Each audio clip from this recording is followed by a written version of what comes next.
Hey guys, welcome to my channel, and in this video I'm going to show you the smart screen feature of Vivo V20 SE smartphone. Okay, in this video I'm going to show you how to enable and use it. Okay, to enable it, first go to settings, and in settings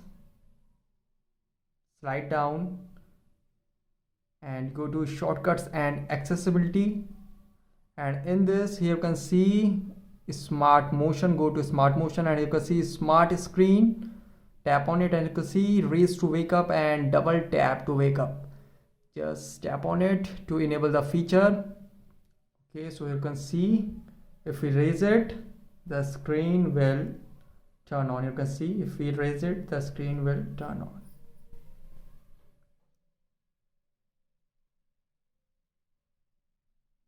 And if we double tap, the screen will turn on. You can see double tap to turn on the screen. You can see.